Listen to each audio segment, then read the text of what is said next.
Mirëmbrëma të nderuar zonja dhe zotrin, do t'jemi së bashku në edicionin qendror informativ këtu në ekranin e kanalit 7, ku ndër të tjera do të ndiqni. Kompanitë izraelite të sigurisë kibernetike mblidhen në Tiranë. Kryeministri Rama deklaron se Shqipëria u godit nga hakerat iranian pasi strehoi opozitën. Portali Albania do të jetë 3 ditë jashtë funksionit për shkak të investimeve në infrastrukturë, por nuk sqarohet se si do ta marrin shërbimin qytetarët. Prokuroria e posaçme mbyll hetimet për grupin kriminal të drejtuar nga Elvis Doçi, trafikuan 3.6 ton kokain nga Amerika Latine drejt Europës. Bashkimi Evropian vendos të marrë masa të forta kufizuese ndaj rrjeteve sociale. Modelet e biznesit online i trajtojnë fëmijët dhe të rinjt si një mall.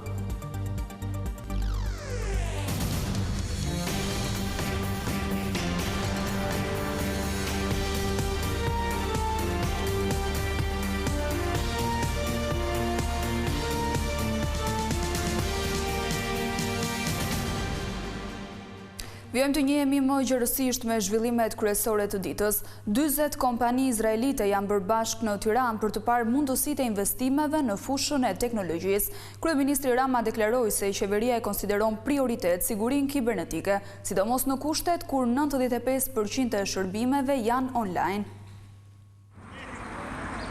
Mikpritja e Shqipërisë ndaj përfaqësuesve të opozitës iraniane solli sulmet kibernetike ndaj vendit tonë. Në samitin Shqipëri-Izrael, për kompanitë inovative, kryeministri Edi Rama u shpreh se vendi ynë u detyrua të mësonte sistemet e mbrojtjes nga nevoja, për të mos posuar një tjetër goditje si ajo e vitit 2022. E mësuam sigurinë kibernetike në mënyrën më të vështirë. Si rezultati mikpritjes son, ne u hapëm derën iranianëve, të cilët janë në opozitë dhe nuk e bëm për shkak të ndonjë motivi politik. Nuk e bëm që t'i jepnim ndonjë platformë në Shqipëri që të luftonin regjimin nga Shqipëria. E bëm sepse jetët e tyre ishin në rrezik dhe askush nuk donte t'i shpëtonte. Regjimi iranian nuk e duronte dot këtë dhe na sulmoi. Sulmoi atë që kishim punuar për vite të tëra për të transformuar sistemet tona. Megjithatë, sipas Ramës, çdo e keqe ka dhe një të mirë. Pasi tashmë 95% e shërbimeve institucionale merren online. Tani jemi një vend që ofron 95% të shërbimeve online. Këtë synuan ata, të na çonin mbrapsht në kohën e errët të shërbimeve publike në nivelin më të ulët. Mësuam se na duhet të investojmë dhe të ndërtojmë një sistem mbrojtjeje dhe nuk është e lehtë, sepse sistemi ynë mbrojtës duhet të përballonte sulmet e një armiku jo të lehtë. Samiti Shqipëri-Izrael bëri bashkë 40 kompani inovative izraelite, me fokus forcimin e sigurisë, avancimin e teknologjisë moderne dhe krijimin e partneriteteve të reja për zhvillimin ekonomik të Shqipërisë dhe rajonit. Portali e-Albania do të jetë jashtë funksionit për 3 ditë. Njoftimi është dhënë në rrjetet sociale ku sqarohet se qytetarët dhe bizneset nuk do të marrin dot shërbim nga ora 22 e datës 15 maj deri në orën 8 të mëngjesit të datës 18 maj. Kjo ndërprerje e shërbimeve vjen në kuadër të përmirësimit të infrastrukturës teknologjike dhe rritjes së performancës së shërbimeve. Portali e-Albania do t'i nënshtrohet një procesi përditësimi. Gjatë kësaj kohe, aksesi në shërbimet elektronike nuk do të jetë i mundur, njoftoi e-Albania.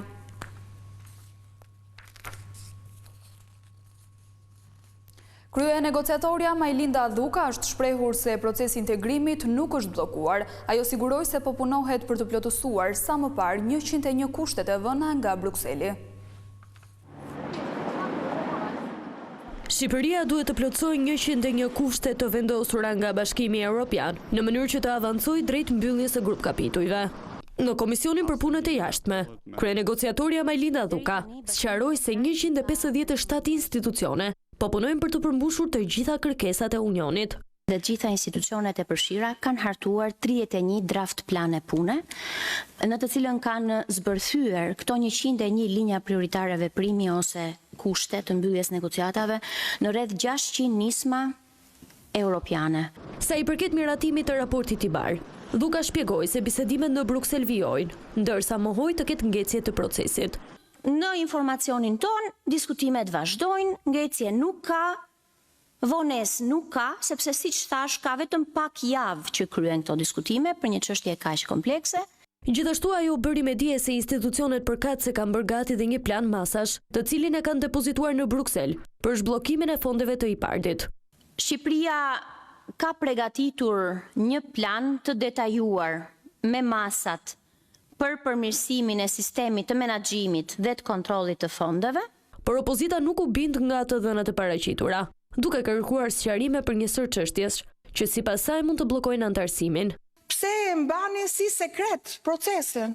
A ju është komunikuar juve nga vendet anëtare ose zyrtare të Brukselit që çështja Balluku është test kritik? Më mirë kuptoni teksa them që nuk do të komentoj, sepse do të respektoj pavarësinë e organit të akuzës për të kryer hetimet.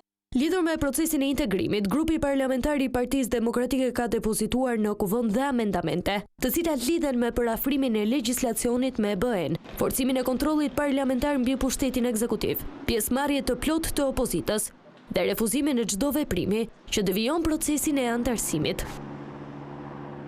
Qeveria do t'jap 20 milion euro për bizneset e vogla të mesme, duke synuar rritjen e tyre përmes kreditimit me interesa të ulta.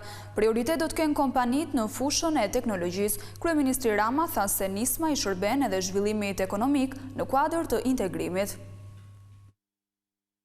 Shqipëria do të jetë pjesë e familjes europiane pavarësisht sfidave. Kryeministri Rama gjatë firmosjes së marrëveshjes për financimin e bizneseve të vogla dhe të mesme me BE-n u shpreh se vendi nuk ka një plan B përveç integrimit. Pse vazhdojmë të këmbgullim të bëhemi pjesë e Bashkimit Evropian, kam një përgjigje tjetër dhe ajo është se nuk ka alternativë tjetër. Shqipëria kurrë nuk ka patur një plan B dhe çdo plan tjetër është një plan pa liri individuale dhe pa barazi përballë ligjit. Nuk duam të imagjinojmë që mund të kthehemi në atë kohë. Kohet ka ndryshuar për shumë arsye, por thelbi është aty.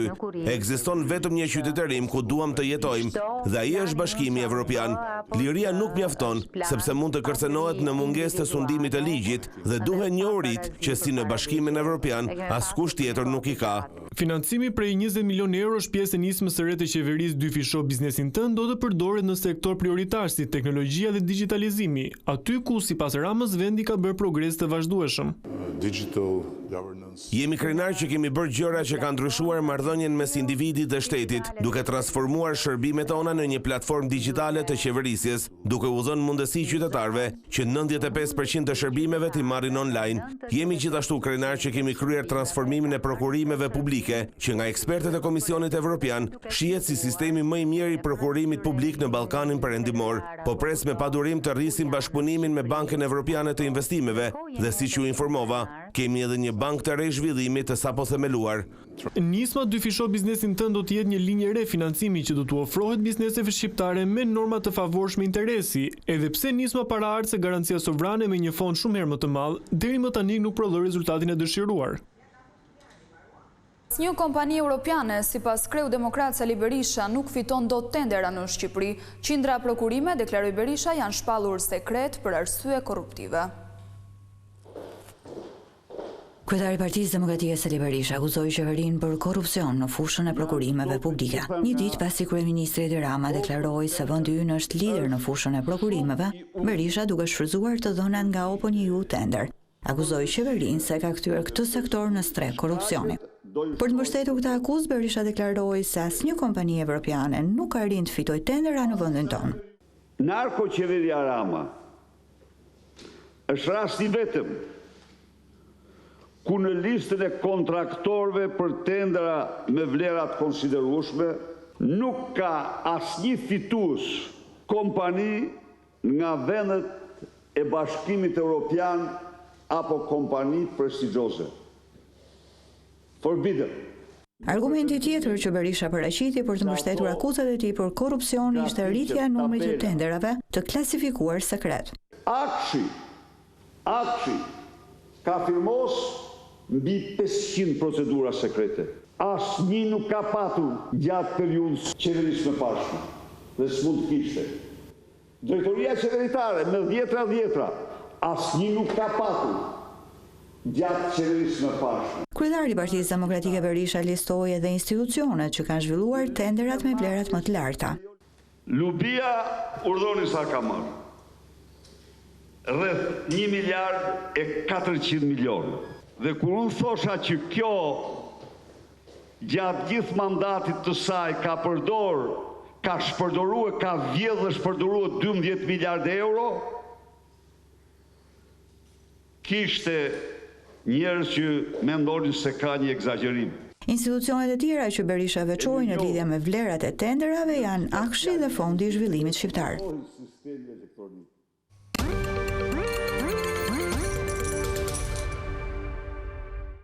Siguria ushqimore është një nga sfidat më të mëdha sa i takon anëtarësimit në Bashkimin Evropian. Për këtë qëllim AKU do të nisë inspektimet së pari ndaj prodhuesve të qumshtit. Mësohet se verifikimi do t'i nënshtrohen mbi 250 operatorë në të gjithë vendin. Duke filluar nga kontrolli i qumshtit pluhur e deri tek analizat në laborator inteligjent, si pjesë e rëndësishme e procesit të integrimit, AKU gjatë një konferencë me operatorët e industrisë dhe përpunimit të qumshtit vuri theksin tek masat që po ndërmerren në kuadër të sigurisë ushqimore.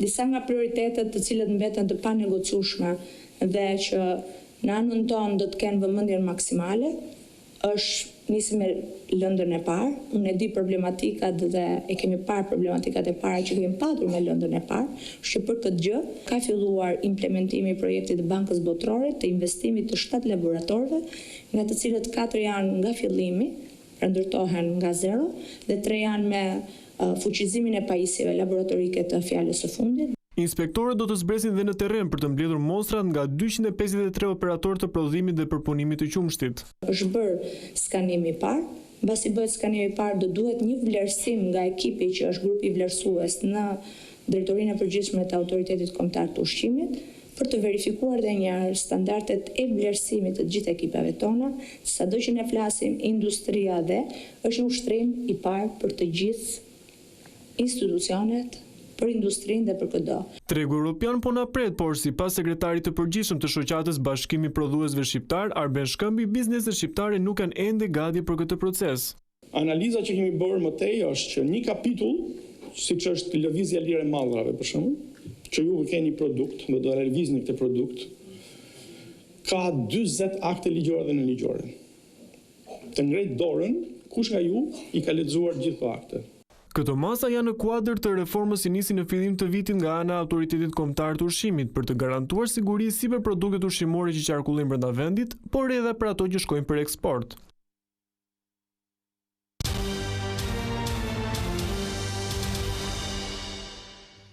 Prokuroria e posaçme mbylli hetimet për grupin kriminal të drejtuar nga Elvis Doçi, i njohur ndryshe si Visi Pojës. Ai akuzohet për trafikimin e tonelatave me kokainë nga Amerika Latine drejt Europës, ndërsa miliona euro të përfituara nga ky aktivitet janë pastruar në Shqipëri. Në ndyshimet se kanë kryer trafik ndërkombëtar droge dhe pastrim parash duke vepruar si grup i strukturuar kriminal, SPAK mbyll hetimet për 24 të pandehur. Me tyre bën pjesë edhe Elvis Doçi, i njohur me pseudonimin Visi Pojës. Grupi kriminal operonte nga territori shqiptar me degëzime në Itali duke organizuar importimin dhe shpërndarjen e sasive të mëdha të kokainës dhe lëndëve të tjera narkotike që vinin nga Amerika e Jugut me destinacion vendet e Bashkimit Evropian. Të ardhurat e përfituara nga aktiviteti i palishëm i trafikimit të lëndëve narkotike transportoheshin me shoferat të autobusave të transportit ndërkombëtar të pasagjerëve. Kjo për ta bërë të vështirë gjurmimin e tyre si edhe për të shmangur detyrimet ligjore apo shlyerjen e taksave që janë detyrimi deklarimit të burimit të tyre. Në total janë trafikuar më se 3.6 ton lëndë narkotike, shumica kokainë dhe pjesa tjetër hashash, ndërsa janë sekuestruar 4 milionë euro para të pista. Po ashtu janë ngrirë asetet të disa shoqërive tregtare. Operacioni Ura u finalizua me 21 maj të 2025 në një hetim të përbashkët mes SPAK, që përfaqësohej nga prokurori i posaçëm Vladimir Mara dhe organit të akuzës së Barit. Operacioni i madh arriti të godiste 3 organizata të trafikut transnacional të drogës, ndërsa në total u lëshuan 24 urdhër arreste. Lënda narkotike nisej nga Ekuadori drejt portit të Rotterdamit në Holand dhe më pas në barit të Italisë. Nga aty shpërndahej në qytete të tjera të Italisë, por edhe në shtete të tjera të Bashkimit Evropian. Droga e presuar kishte logo të ndryshme, ku përfshiheshin emra si Audi, Paris dhe Leon.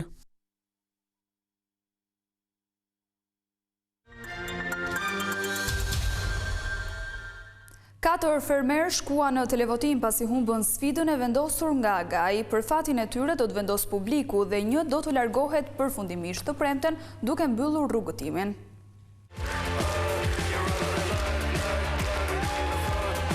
Mbrëmje 14 e spektaklit Ferma VIP në ekranin e Vision Plus solli një tjetër prime të mbushur me emocione të forta, debate të ashpra dhe dinamika.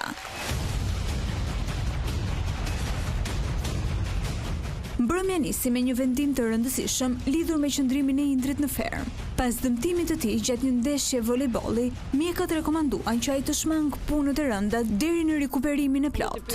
Ishin fermerët ata që duhet të votonin nëse Indri duhet të vijonte garën ose jo.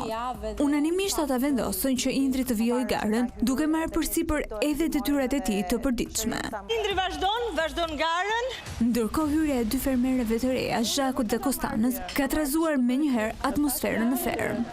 Afrimiteti e tyre me Mozën ngriti dyshime dhe diskutime mes fermerëve. Mimozën. Sa i takon lojës, publiku shpëtoi Mozën nga televotimi, duke shpallur fermerën më të votuar. Ndërsa Sara, Blerina, Henry dhe DJ Bujaka u përballën në një sfidë ku u bashkua edhe Vanessa, e zgjedhur nga fituesit e lojës së volejbollit. Në fund, DJ Bujaka rezultoi fituesi i sfidës, duke çuar në televotim Henryn, Sarën, Vanessën dhe Blerinën. Por edhe kjo sfidë u shoqërua me debate të forta, pasi Blerina dhe Sara akuzuan Bujakën për sjellje agresive gjatë lojës, ndërsa publiku do të votojë deri të premten për të shpëtuar njërin nga 4 të nominuarit. Kam vesh bluzën e Adit. Në kujtim të... Në qendër të vëmendjes vijoi të ishte edhe raporti mes Mosës dhe Adionit. Pas largimit të tij, veprimet e Mosës u interpretuan nga fermerët si ndjenja që shkojnë përtej miqësisë. Blerina zemër. Emocionet e forta solli edhe surpriza për Blerinën në ditën ndërkombëtare të nënës. Pas një letre prekse kushtuar nënës së saj, fermerja mori një mesazh plot dashuri e më pas një surprizë nga i vëllai. Një tjetër moment interesant ishte avantazhi i breshkës, ku Romiri, Soni dhe Vanessa patën mundësi të merrnin informacione nga jashtë. Romiri zgjodhi të dëgjonte lajme për vajzën e tij dhe studimet e saj, ndërsa Soni vendosi të përballej me titujt e portaleve. Vanessa nga ana tjetër refuzoi të shihte çdo informacion nga jashtë, duke pranuar se çdo lajm mund të kishte ndikim emocional në gjendjen e saj brenda fermës. Mes emocioneve, debateve dhe aleancave të reja, Prime 14 tregoi se loja po hyn në një fazë gjithnjë më të fortë. Ndaj, mos humbisni asnjë moment të Ferma VIP live 24 orë, si dhe në përmbledhjen ditore në orën 17 në ekranin e Vision Plus. Kjo ishte gjithçka e përgatitur për këtë edicion informativ. Unë ju falenderoj për vëmendjen. Bashkë mirupafshim.